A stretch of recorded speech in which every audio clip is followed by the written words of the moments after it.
Alrighty. Okay, so any question or disputes? Yeah, I always win the arguments because I spent my whole life figuring this stuff out, so I can always explain it.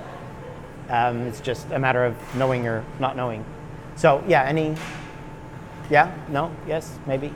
Well, I mean, a lot of people, they always sort of qualify things like this is research based, so this is based on your personal experience rather than research. Yeah. I'm just studying humans. Well, I mean, I have learned a few things along the way, but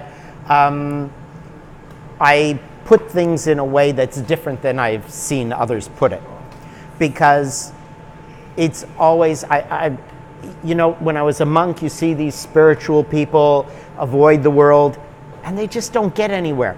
Then you see materialists; they get very wealthy, and they are still assholes.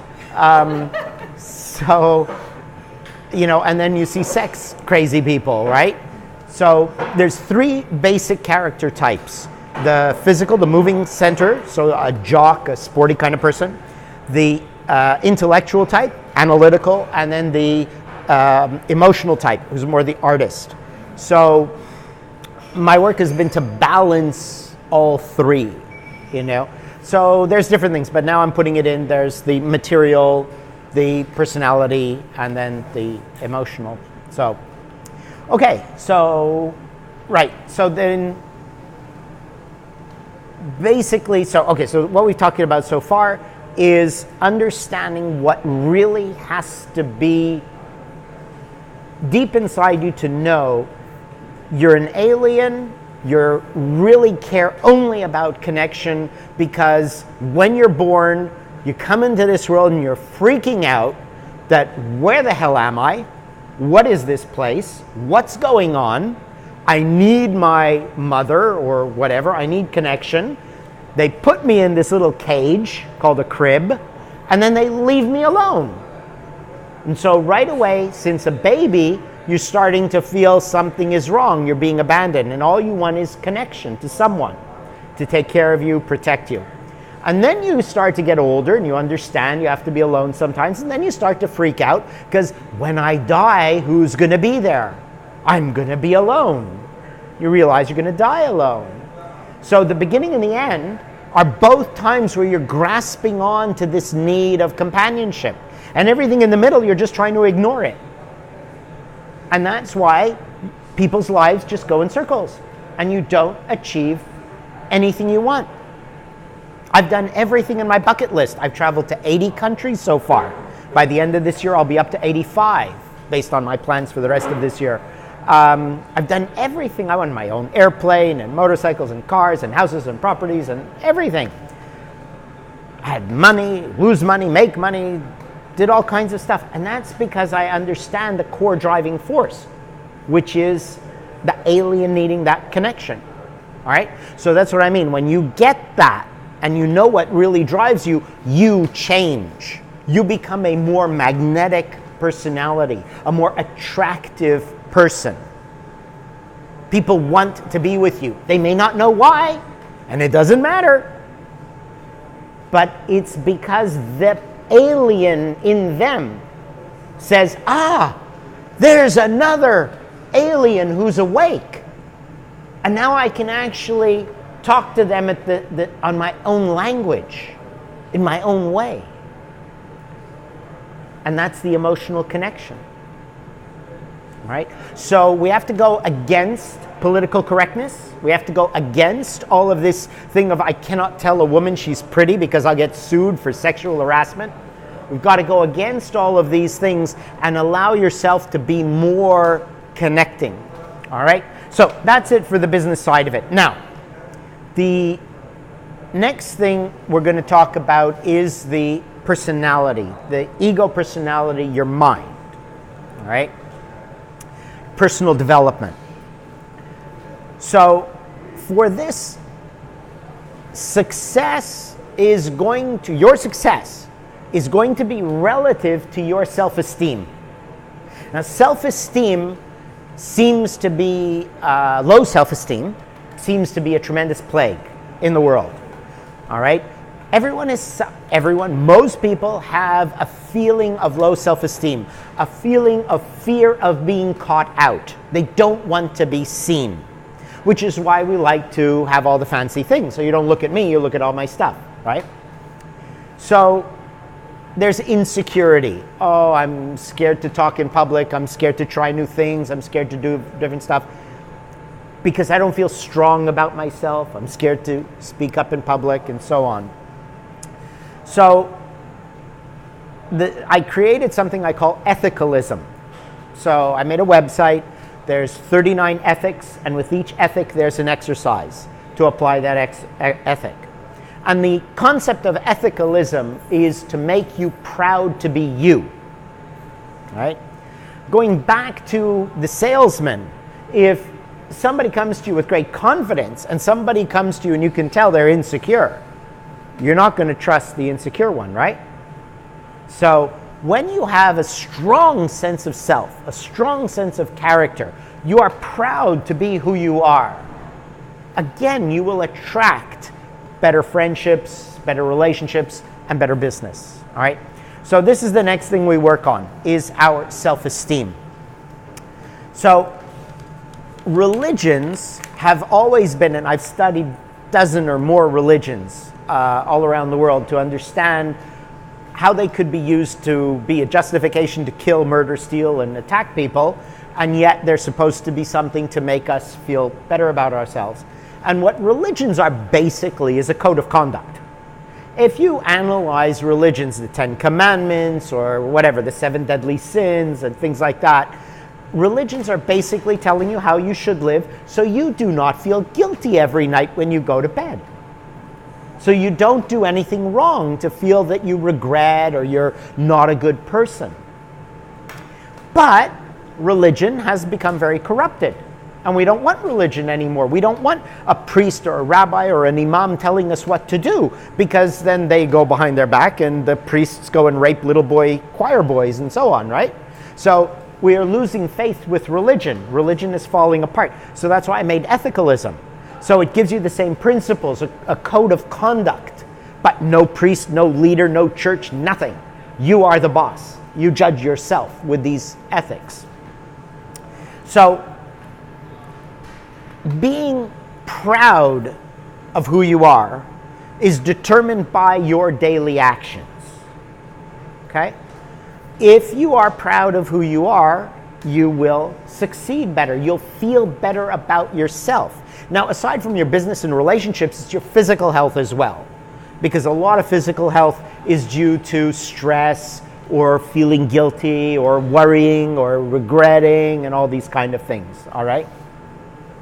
Now, one of the most important parts of personal development is how you purport yourself to be God. And most people I find, in the name of political correctness, are playing or assuming they are God. Because what is it basically doing is, I'm telling you what you're allowed to say. I'm telling you what you're not allowed to say, or how you should behave, or what you should do. You're not allowed to talk to me that way. That's very offensive. How dare you say something like that, right? Oh, you hurt my feelings with what you said. Now, if you think about it, when a person is not allowed to speak, you're getting very stressed, very frustrated. You end up like a can of Coca-Cola that's being shaken, and then it explodes when you open it. And that's where all the fights come from. Because there's too much pent-up frustration because we're not allowed to express ourselves. So the alien needing companionship is prohibited from making emotional connections because it might get hurt. The ego might get hurt, or it might insult another person. So I had to find a cure for this, all right? So I looked at what is the cause of feeling offended, hurt, feelings hurt, this and that, getting disturbed. And basically, there's very few instances where someone has physically attacked you. But most people get pretty hurt quite often. And they're pretty upset a lot of the time, of any age. It just gets worse when you get older. So unless you learn from me. No. All right. So I looked at that. What is the cause? And what is the cause? If it's not physical, the only thing is words. Something somebody said. Mais si je parle français et tu ne comprends pas de français, est-ce qu'il y a quelqu'un qui parle français ici? Toi, OK. Silence pour l'exercice, s'il vous plaît. Si vous ne comprenez pas français, je dis que tu as toutes tes grandes vaches, tu sens tout fou, tu sens merde, incroyable, et il n'y a pas de chance dans le monde que tu vas être un succès. C'est bon, oui? Ah, c'est joli, oui. Right, lovely, isn't it? I said you're a bunch of big fat cows. You're all stupid beyond belief. You're just a bunch of shits, and there's no chance in the world that you'll ever succeed at anything. Okay? Had I said it in English, you go, oh, that's very offensive. That's terrible, right?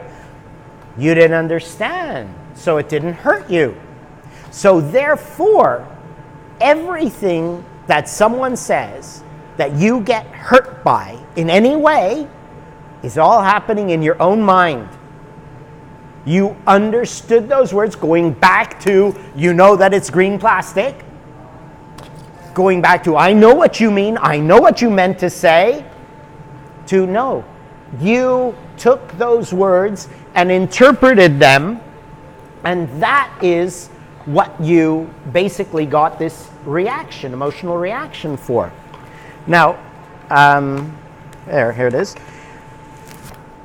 Buddha said, I learned this from Buddha, said when someone was berating him and someone said to him after, how did you stay so calm? He was really cursing you, putting you down. He said, well, when someone gives you a gift and you do not accept it, who does it belong to? It's the giver. So I did not accept his words. So words, unless someone is right in your face and they ate a whole bunch of raw garlic, which that breath could kill you. But other than that, their words are just a knife that they put on the table. And you picked it up and stick it and dig it and cut yourself. And you did it to yourself. You can never blame anybody for hurting you. The first ethic number 1, the most important, is take full responsibility for everything in your life, and that includes your emotions. That includes your reactions to things.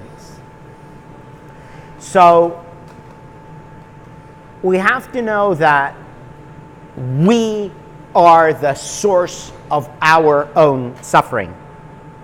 Nobody can hurt you unless you have chosen and accepted to let that hurt you. Okay? So when you say, you can't talk to me that way, if I say, for example, you can't talk to me that way, I am being God, because I'm telling you, you're not allowed to speak. I'm telling you, you can't express your emotions. I'm telling you, you can't be an idiot who knows absolutely bugger all.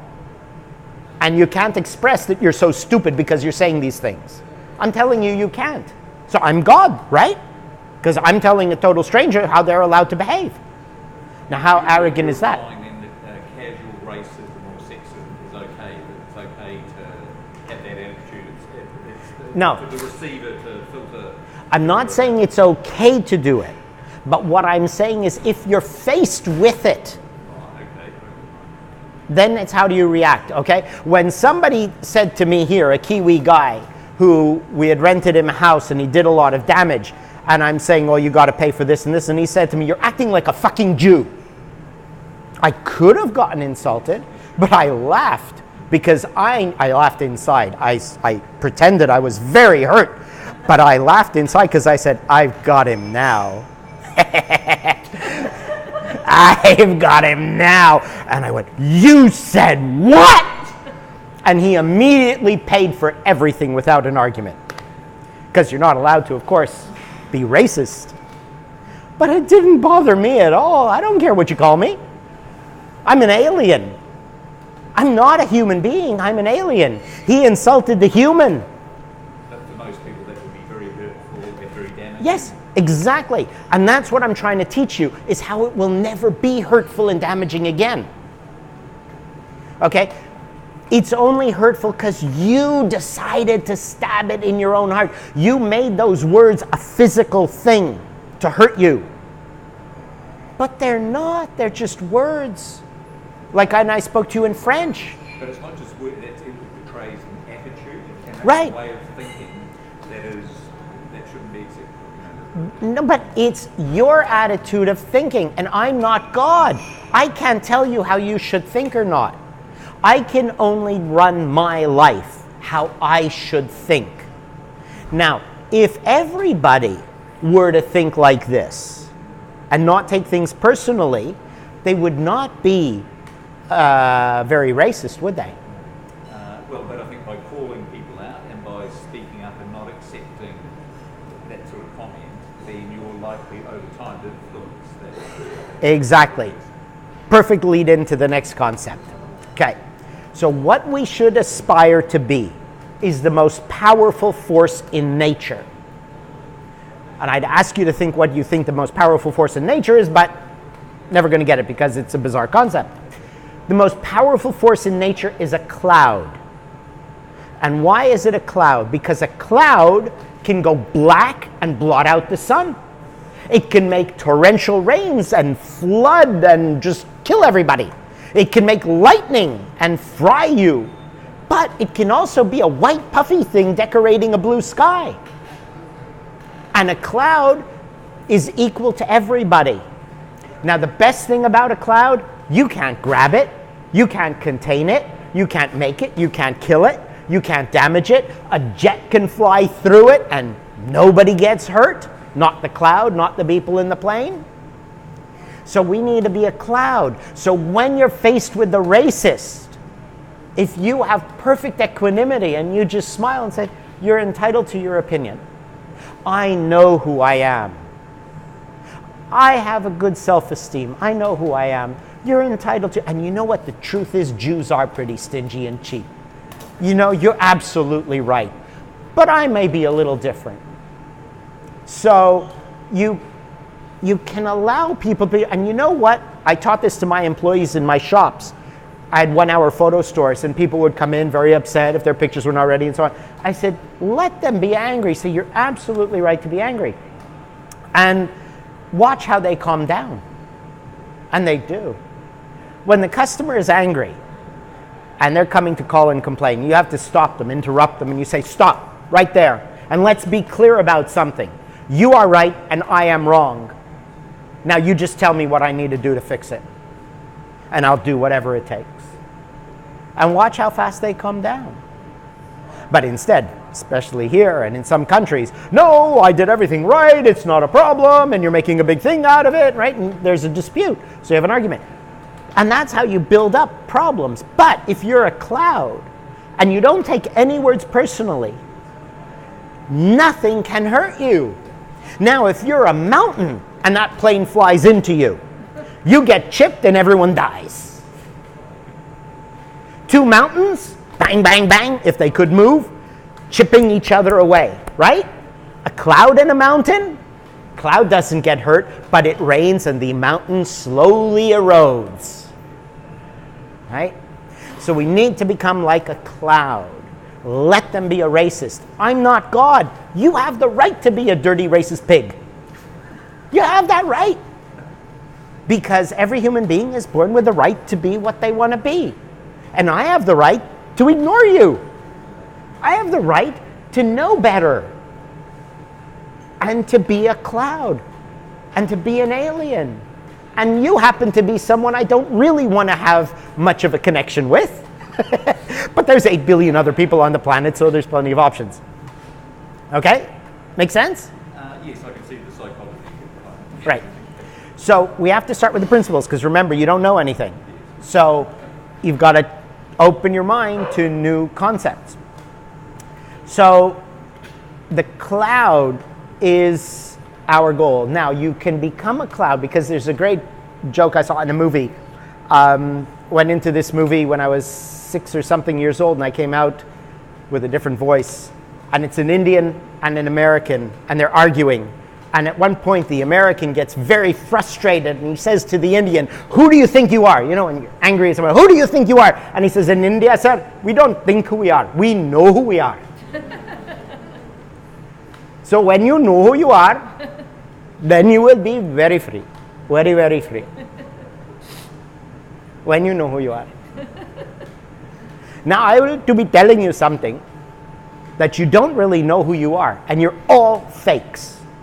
You are all, including me, well, I'm so many people inside my head, maybe not, but everybody is a fake. You're all a fake. Why? With you as an exception, of course, because you are an Indian. If you were born in the same hospital, the same parents, everything identical to your birth, except that one day old, they took you to India and you were raised by parents in Gujarat in India, you would be a vegetarian, you would be a Hindu, you would speak Gujarati, you wouldn't even speak English, your head would be wobbling when you talk, you would be totally different, but the same body, but you would be totally different. You would be Indian in your whitey body, very funny looking. You see? But it's true, right? You are only what you are because of where you were born, your parents, your upbringing, and so on, which made you. So therefore, you're not real. That poor alien came into this body. Now, my father beat me a lot when I was a kid. Never bothered me. I've got no resentment. Because every time he hit me, I'm the alien, and he's hitting that body. I only found out a few years ago why, right, as I explained to you in the beginning. But I always saw that. It's not me. He's got a problem. And whatever his problem is, it's against that body, this body. But it's not me. And when I'm old enough, I'll get out of here, and everything will be cool. No problem. Because he never was that violent. You know, just a smack here or there. I never got seriously hurt. I mean, he's not crazy. You know, he just has an Iraqi attitude, which is you treat a child like a dog. You beat him until he learns. So, wonderful attitude, right? You're a Kiwi, right? Isn't that a great attitude? Treat a child like a dog. Beat him until he learns. How bizarre. But in Iraq, that's, of course, this is normal. Egypt too? No? Okay, well, Iraq, yes. All right, so you see, everywhere is different. So depending on where you're born, you're going to be something. But now, if you want to be everything, you have to understand that the alien can choose to be something totally different. All right? So we become like a cloud. Remember that everything is just a knife on the table. I'm going to leave it there. You have the right to have your opinions. I am not God. And if I live according to the ethics in a certain way, I will be proud to be who I am, and I'm undisturbed. Now, can you imagine if you're an employer and you're hiring somebody and you've got a bunch of people to choose from, and here is a bunch of people who freak out at the smallest problem, and here's a person who stays calm and balanced in the midst of a fire, of a disaster, of a crazy customer, of anything. Who are you going to hire? And aren't you going to do anything to keep that person? Because every customer is going to try and poach him or her. You see? So this is now where the personal development also applies in business, right? Now you go on a date and the waiter spills the food on you. And this is a first date. And you freak out and scream. That's your last date with that person, right? But if you say, oh, okay, no problem. Sorry, I'm going to look funny. I'll change when we get home. You have a better chance of getting them home. You stay calm, right? Now that's impressive. That's power. So if you want power, you've got to be a cloud. Ironic, isn't it? The one thing that has no solidity to it is the most powerful substance in this planet, in a force in nature. All right. So, I'll just tell you where I got all this. Every religion and spiritual path tells us to find God, we have to make nothing of ourselves. Master the ego.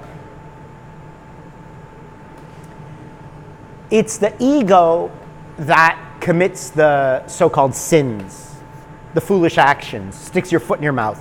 I put my foot in my mouth so much I can still put my feet behind my head. I'm that flexible. I can show you later. So, is it true? Yeah. So,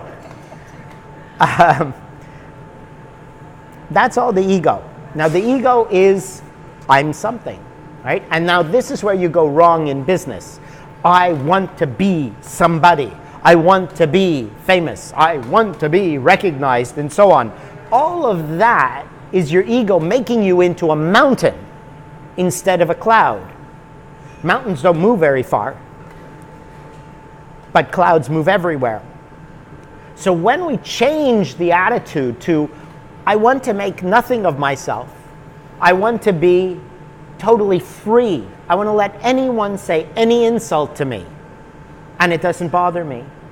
Now, Sufism is a mystical path in the Middle East. There's different schools. One of the particular schools of Sufism is called the Malamatiya, and the Malamatiya is known as the path of blame. All right. So this is a spiritual school of people who are devoted to finding God, and their practice is to do everything that is considered wrong, so that they will attract as much condemnation, as much criticism, as much downplay, attacks, insults as possible. So they look for trouble, so that they can bring their ego out as much as possible to be free of insults, to be free. In the Kabbalah, which is a Jewish mysticism, it says in order to become enlightened, you have to be wealthy. Maybe that's why the Jews have all the money, but I don't know. But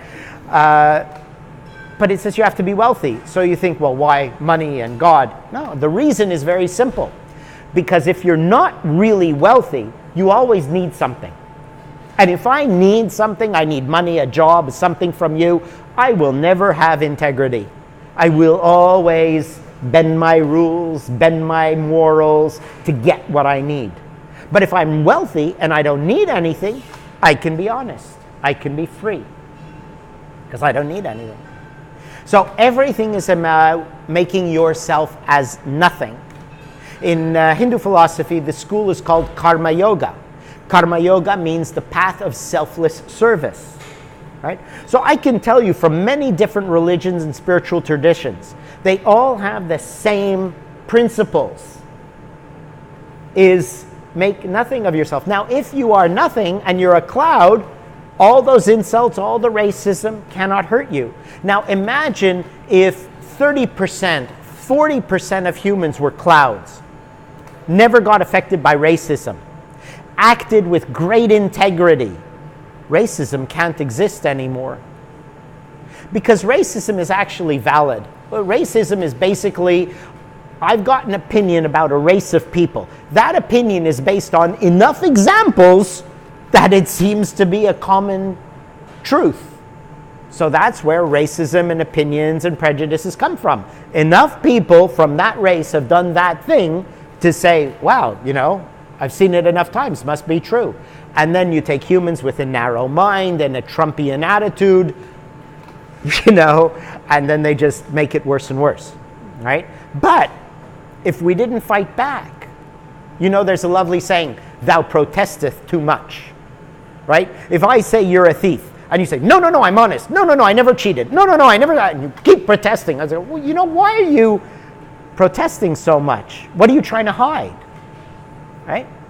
So the best cure to racism and prejudices is for as many people to become clouds, not be affected by it, all right?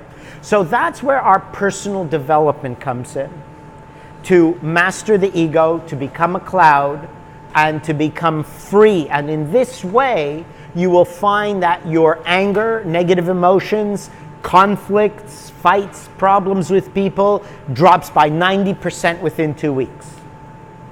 All right?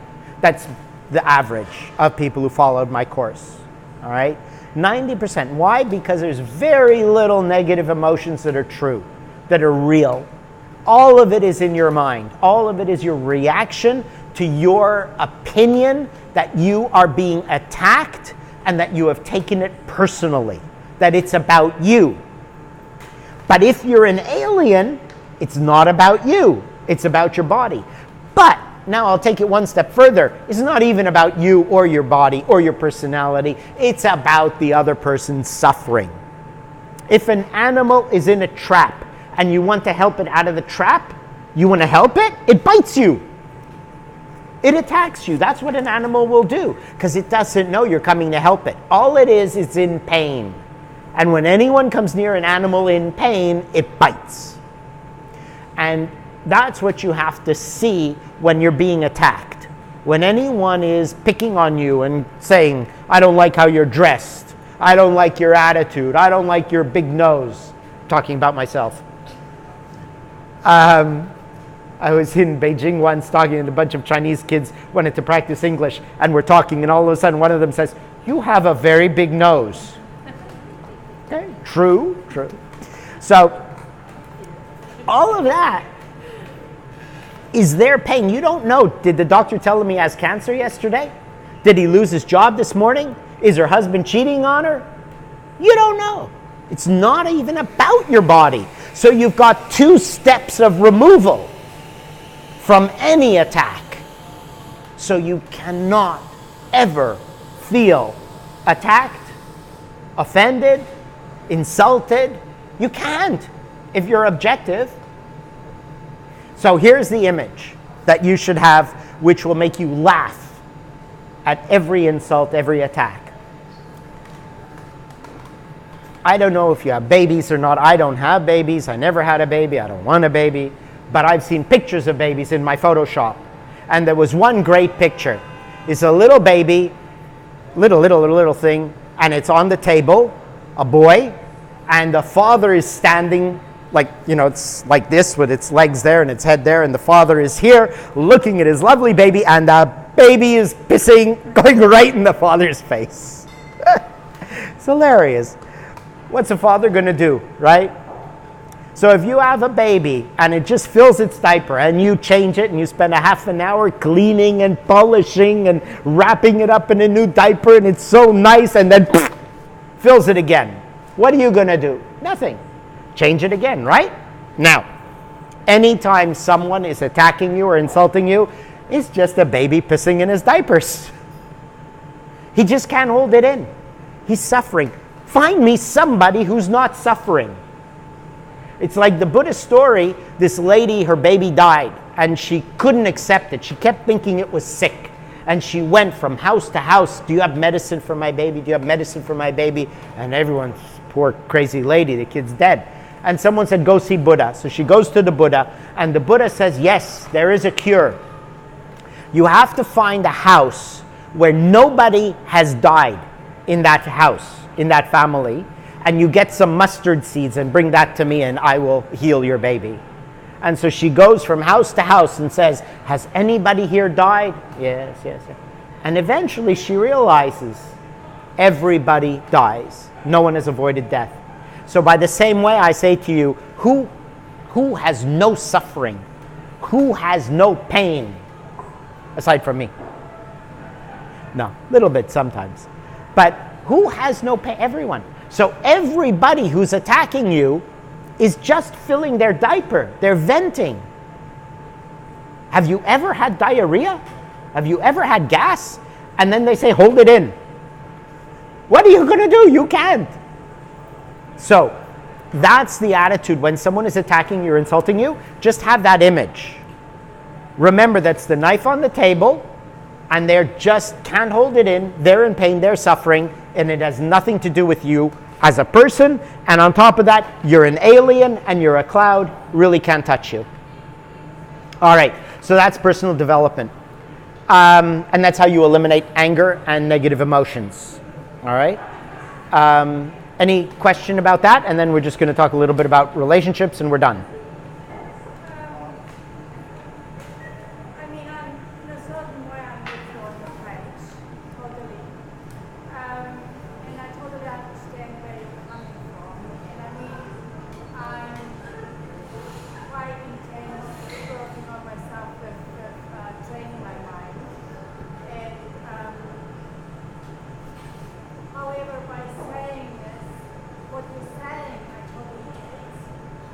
what I'm missing at the moment is really the connection, because if you look about how emotions are produced, if you look about how quick in the amygdala, for example, it only takes 12 milliseconds and the person reacts, whereas in a thought it takes 24 milliseconds, which means you are reacting emotionally far quicker than you can even think about, right?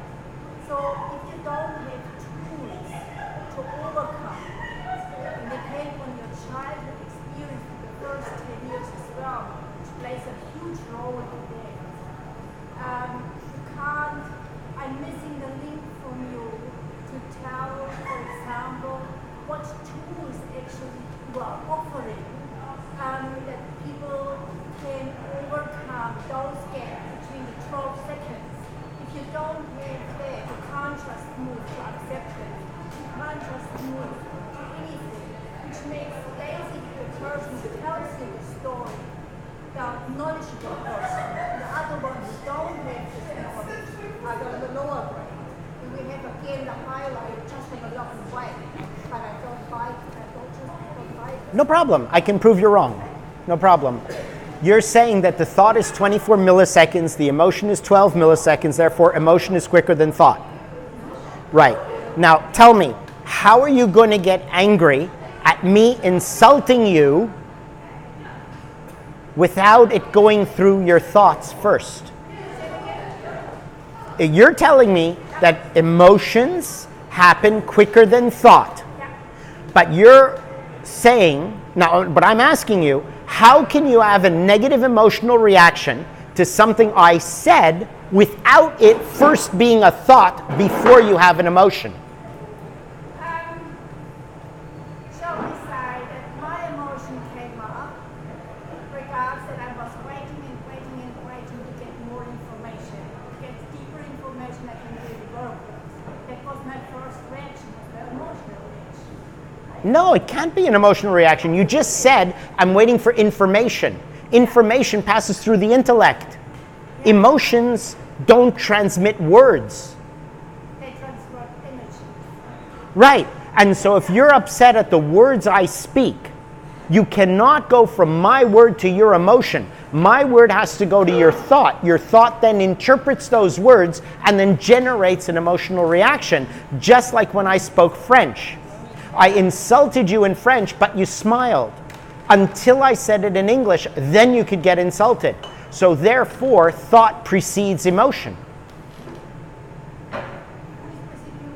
Thought has to precede emotion, because if you don't understand what I said, there's no way you could have an emotional reaction to it. Oh yeah, it depends on the way how you speak, it depends on body language, it depends on what tone are you using, what facial expression you are having, all this basically.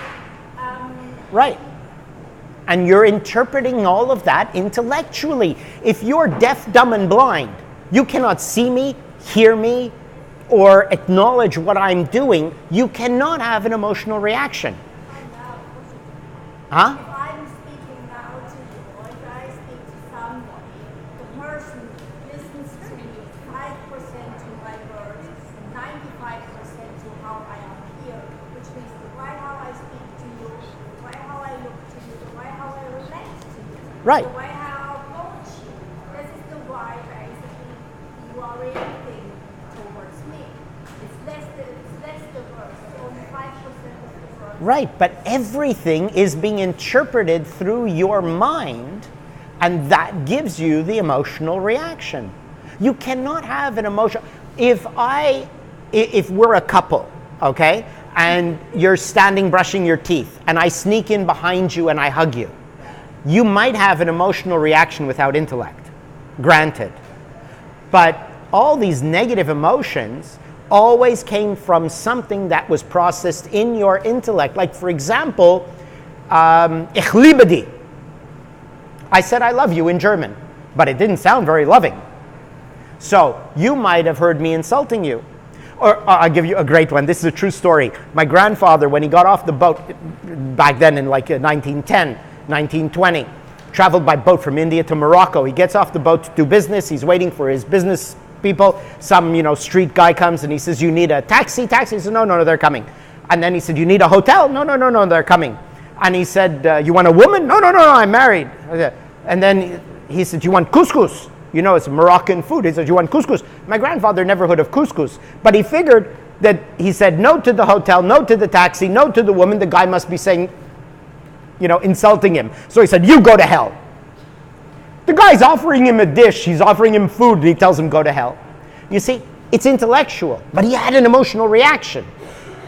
Everything is going through your intellect. You cannot have an emotional reaction without an event happening that first gets processed through your intellect, to which then, through your programming, interprets it in a certain way, then provides your emotional reaction, which then you have an intellectual expression of, perhaps. So you're asking for the tool. So the first thing is to really think about it and tell me, how could you have an emotional reaction without it first coming through thought? Some sort of intellectual interpretation of an event.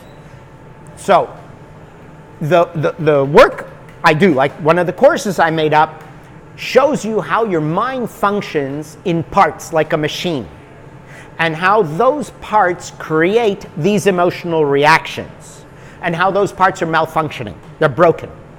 And then I show you how to fix those parts so that you function correctly. So basically, it's the methods of reprogramming how your mind will interpret and react to events, which is what I'm saying.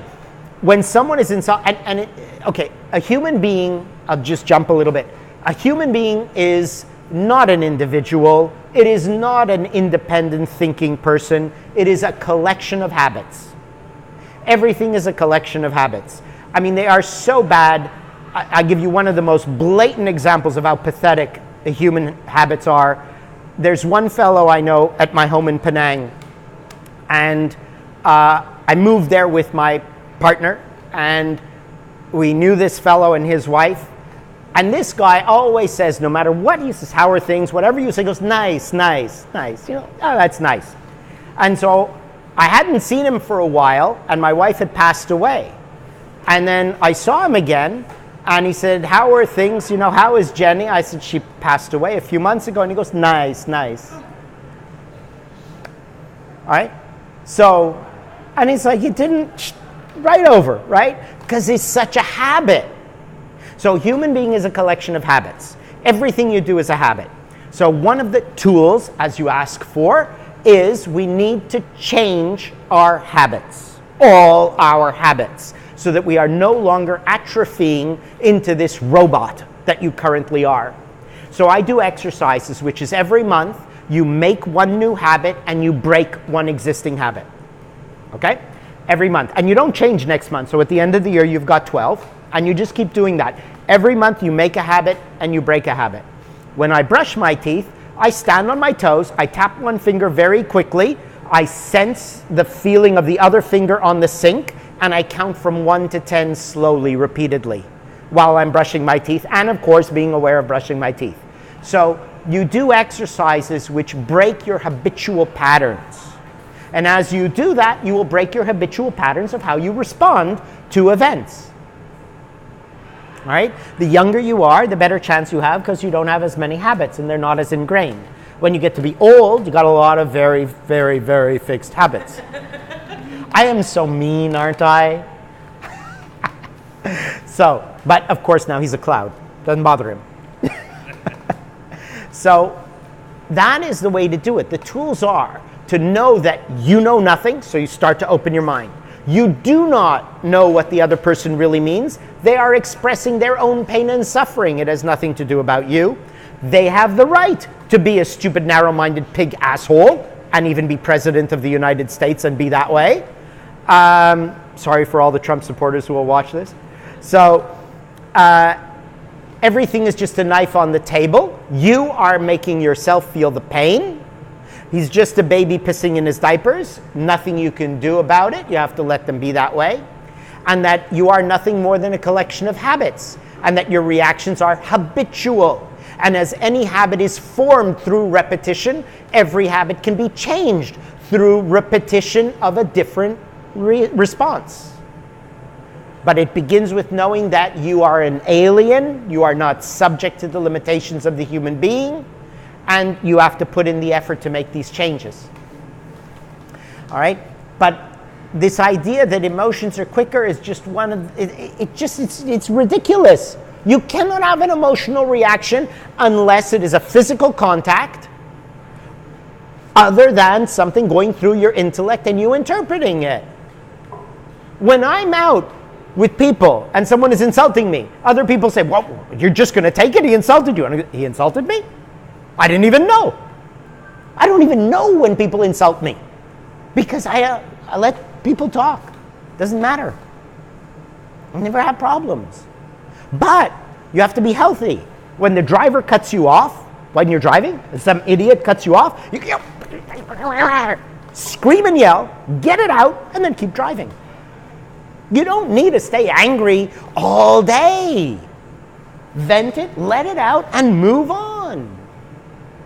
So these are the little exercises. One of my books, I made a book, it's about 60 different exercises. So you got this little book of exercises you could do, right? So there's a lot of different things. But yeah, trying to say that emotions are before thought is just illogical. Yeah. Okay. So, wow. Okay, 9 o'clock. All right. Okay, but any other questions on that part before I talk a little bit? Relationships is very little. But anything else? No? Yes? Maybe? Okay. I don't give you much time. Gotta be quick. All right. So, relationships. This is the one thing we all seek. I think it's the biggest business on the internet, dating. And it's become the greatest place for scammers because it's where everyone is so desperate. It's incredible how many women spend tens of thousands of dollars on these scammers. I don't know about here, but in Malaysia, it's amazing because they're so desperate. And if the man says the right words, they think, I've got someone. And they get suckered in. So going back to the beginning, the essence of a human being is the need of companionship, connection, because the alien is here in a human being to make that connection. Now there are reasons that if you wanted to explore deeper, that's another thing about the energetic exchange and connection when a man and a woman are together sexually or even just hugging, the energy you feel, but you can't feel that until you've done the other things where you've relinquished your ego and you're not so self-centered. You have to be completely free in order for that energy to transmit. But I believe that's a part of the reason for human existence is to transform the caterpillar to a butterfly, is so that we actually can evolve to a different species through the connection of the energies and the transformation of our personalities. But that's a whole other talk. So relationships are what drives us. But relationships are extremely difficult. People accept that fighting is normal. 12 years I was with Jenny, we never fought. We never had to have a fight because we're both open-minded. Why fight? What's the point? Just deal with things, move on. So relationships are the most important thing. That's what drives us. To say you don't want a relationship means you don't want to have to change. It is so funny. I meet girls and say, I want a man to love me as I am. I said, yeah, but there's a reason you're single.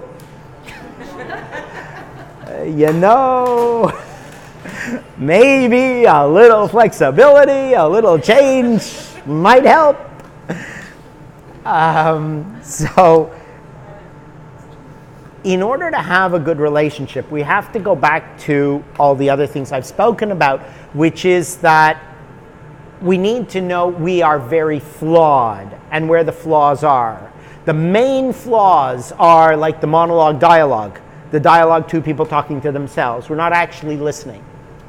So in order to have a good relationship without arguments, which doesn't mean there isn't disagreements, but without fighting, without the breakups that lead to it, without the problems that are inherent in modern relationships, we have to get to the stage of accepting and allowing everyone to be who they are and have their opinion and not misinterpreting what is being said.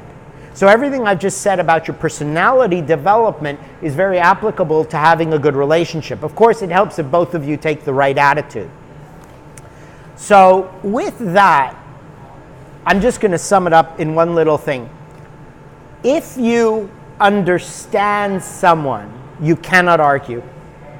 You can disagree, but you cannot argue if you understand them. So let's think about that. I'm arguing with you because you say that this glass is half full of water, and I say no, it's half full of air, right? Half full, half empty, whatever. We'll pick anything we disagree on. No, I don't like that example. Pick another example. If you're talking about something and you have an opinion and I think you're wrong, but I don't really understand why you have that opinion. All right? We can argue about spicy food. You said the food is too spicy. And I'm saying, no, it's not spicy. But that's your opinion. It's too spicy. I'm saying it's not. So if I understand that your palate, my growing up with Indian food can take spicy food, and I understand you're a Russian, you never had, I don't know if you had spicy food, but you never had spicy food in your life. So I say, no, make it spicier, it's not good enough. Your food is not good, it's bland, it needs to be spicy. And you're saying, no, it's too spicy, it's no good. We can have a real argument, okay? I'm just picking anything I can think of. But if I understand that your palate is different, so for me, bland, for you, spicy, then I can't argue. I can say, well, I like it differently. You have your plate, I'll have mine.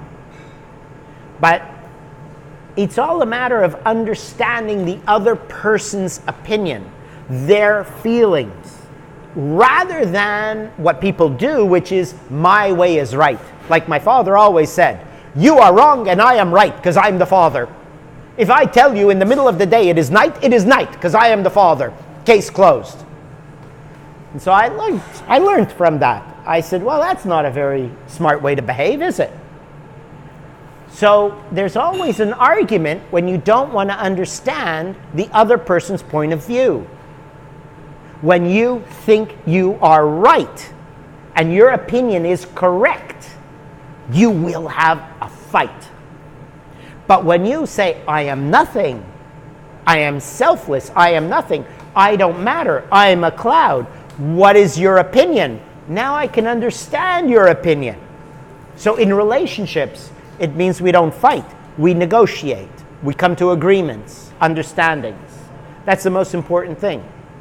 Then in business, you understand what the client needs, you understand the problem of the employee, because you don't come with your opinion of things.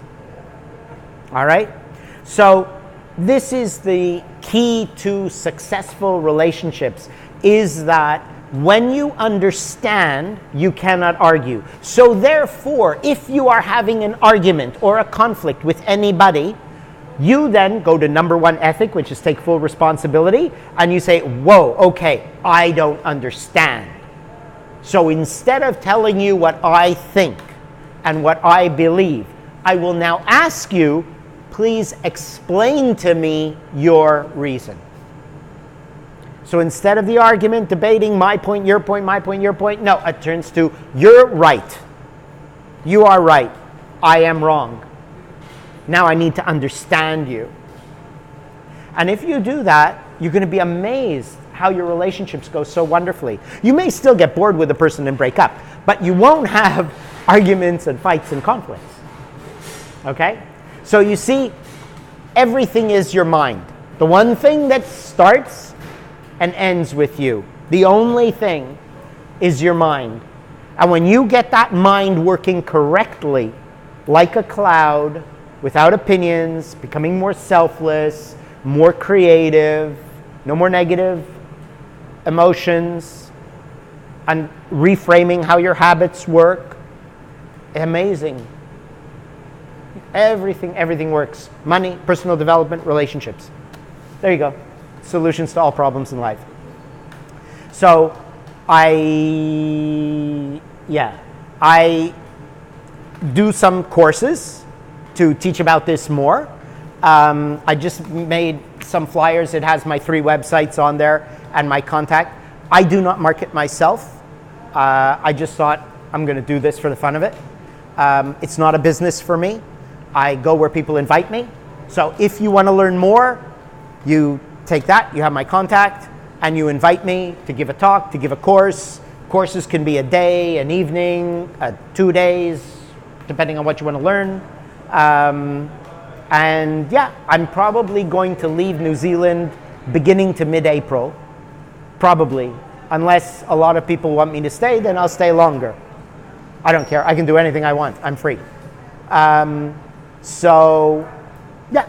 So if you want to learn more, just ask, but you've got to do the arranging of the location and invite people. And I don't care how many people. Yeah. And then for that, if you want to give me something, great. If not, great also. But I just tell you that about this one guy who used to come to my school when I lived here. I used to live here. I was here for 12 years. I've been away for 5 and just came back a couple of months ago. This guy used to come to my talks, and it's all by donation. And he never gave anything. And I asked him after a while, why don't you give? Everybody gives, $1, $2, something. And he said, well, you said it's by donation. I said, yeah. He said, so donation is you give what you think it's worth. I said, yeah. He said, well, I don't think you're worth anything. I said, you've been coming for 6 months. What are you doing if I'm not worth anything? So I said, well, in that case, don't bother coming back if I'm worthless, right? So yeah, so I do that. So if you want, invite me. I'm happy to do anything, go anywhere. Okay, any questions or anything else you want to ask or something? Clarify? No? Of? The definition of happiness for you. Of happiness. Sorry, it's For you, too noisy. Yeah, no, I didn't hear the word. oh, my Russian Happiness? is a problem. Okay. No, that's fine. My best friend's are Russian, so. Happiness is a terrible thing. Happiness is a terrible thing. You know why? Because whenever you have something that makes you happy, you will eventually fear losing it. And so happiness brings misery. So happiness has to be seen like a favorite shirt. It wears out. I love it when I have it, but it's going to wear out in time. Now, what is important to me is what I have, contentment. I have a tremendous state of inner peace and contentment. I am a mountain of a cloud. I'm unmovable. I can't be bothered. I can't be upset. I have made and lost millions 13 times. I'm on my 13th time up. I have done amazing things in this world, and I've had it taken away. Because when you have something really special, there's always people with bigger guns to take it away, I have made and lost, and I just keep going again. So I have resilience.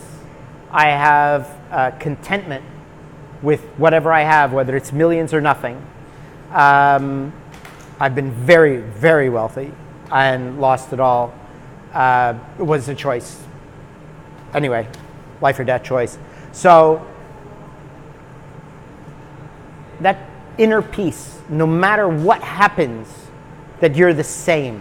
You're stable, and no one can manipulate you. No one can convince you to do something you don't want to do.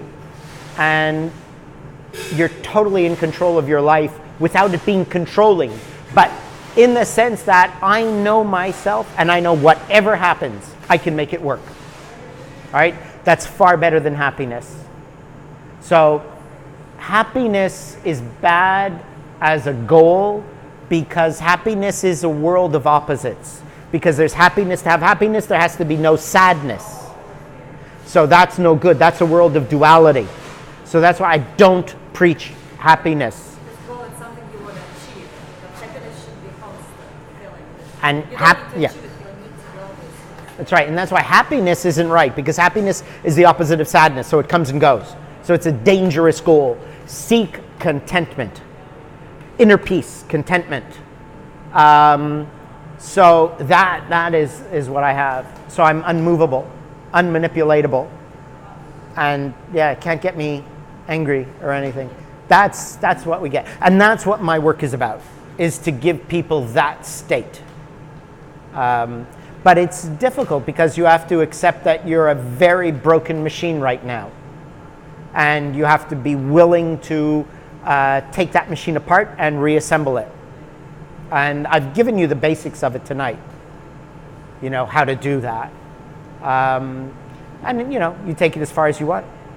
And you know, I've had a lot of people, they used to be so delicate, emotionally delicate, and now they're very strong people. And one in the corporate world, very high up in the corporate world, another in his own business, 5 times more than his competitors he makes. Others have really achieved great things because of that stability. Their skills are not great, but the stability of character, that's great. So, yeah. Okay, something else?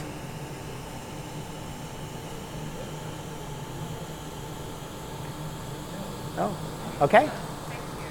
All right, great. Thank you.